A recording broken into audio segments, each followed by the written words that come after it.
তো হ্যালো বন্ধুরা, আজকে ভিডিওটা একটু অন্য রকমের। তো আমি এখন উপস্থিত হয়ে পড়েছি বীরভূম জেলার সাঁইথিয়া থানার অন্তর্গত এমন এক জাগ্রত কালী মন্দিরে, যেখানে এখনকার সময়ে সামাজিক, মানসিক, সাংসারিক, এমনকি বৈবাহিক জীবন নানা রকম সমস্যার সমাধান। এখানে কিন্তু অনেকেই আসছেন কিন্তু, এবং তাদের মনস্কামনা জানাচ্ছেন এবং তাদের মনস্কামনা পূর্ণ করছেন। তো আমি এখানে যিনি পূজারি আছেন ওনার মুখে শুনে নেবো, শুনুন। আচ্ছা, বলছি যে এখানে কি কি সমস্যার সমাধান হয়, এবং যদি সাধারণ মানুষ আসে তাহলে কোথা থেকে কিভাবে আসবেন?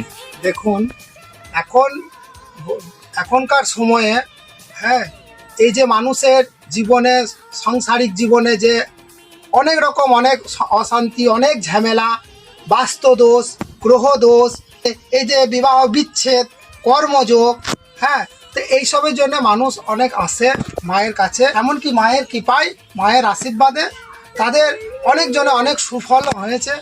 বাচ্চাদের খারাপ দৃষ্টি এগুলো মায়ের কাছে আসে, দোষঘাট নিবারণও করেছেন। হ্যাঁ, আর এখানে আসতে গেলে সাঁইথিয়া থেকে মিনিমাম 4 কিলোমিটার রাস্তা। বাসে কিংবা অটোতে রঙাইপুর বাস স্ট্যান্ডে নামতে হবে। ওখান থেকে নেমে অটো কিংবা টোটো করে বললে হবে ডিহিকোপা কালীবাড়ি তাপস দেবাংশীর বাড়ি।